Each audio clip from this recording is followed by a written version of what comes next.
We're in a submarine with New Kids on the Block on the easygoing island of Barbados in the baby blue Caribbean.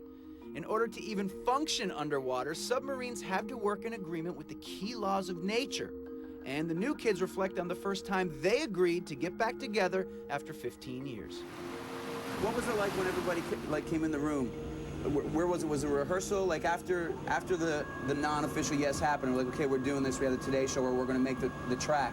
When everybody was in the room for the first time, was it more exciting as on a friendship level than a musical level?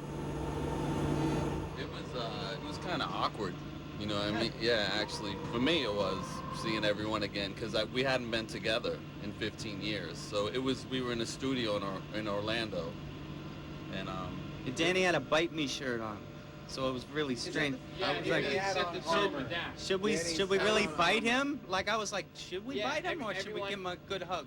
I had a peace shirt on. Jordan had like Love Is the Answer shirt on. Danny had a Bite Me t-shirt on.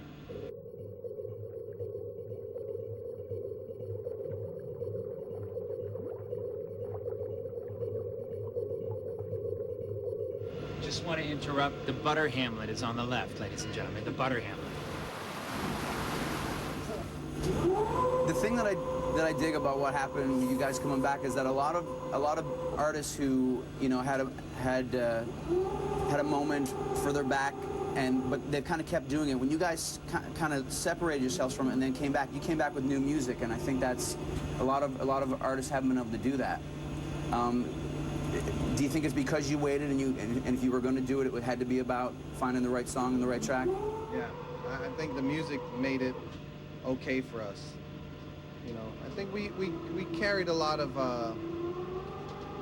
not regret or anything like that, but I think looking back on the earlier days, we were proud of it and everything, and we accomplished a lot of great things. But I think it was one of the regrets is that the perception of us was that it was just all manufactured and fake.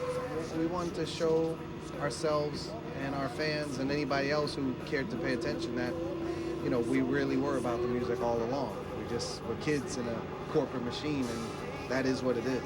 I think the way we approached it was really good. We really didn't set high expectations for the outcome. We kind of just set high expectations for what we were doing. We really were diligent in the studio. We wanted to make sure that we did the best work. We wanted to do work that really captured who we were at that time, not who we were 20 years ago. We all, there was bumps and bruises. The aches and pains were bigger than 20 years ago, but I think we all got right back into it, and by showtime opening night in Toronto, we were all there. Everybody was there. Everybody came along at a different speed, a different pace. Everyone had different things to catch up on. Jordan might have wanted to get a little in better physical shape. I might have needed to have a voice again. I haven't even tried to sing a song in 14 years or something. We anticipated some success, but quite frankly, I think we underestimated the level of it. I think we thought 30 to 40-year-old women, that'll be it.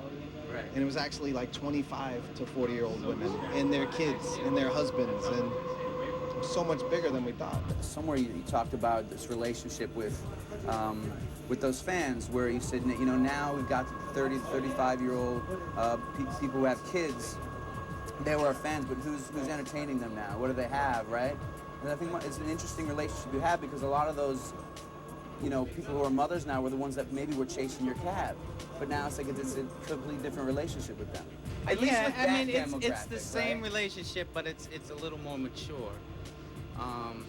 Like we used to kind of joke, like instead of them chasing our cab, like we could have a drink with them in the lobby of a hotel or something like that. It's cooler, like if you remember, like when we first went to New York for the Today Show, we came in the hotel afterwards, and it was like, maybe 50 fans outside, but once you walked in the lobby, there was some standing around, but most of the groups of women were perched at the bar.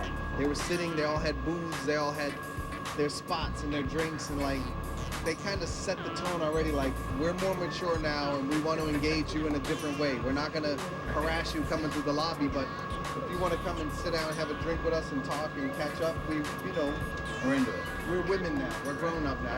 It was pretty cool.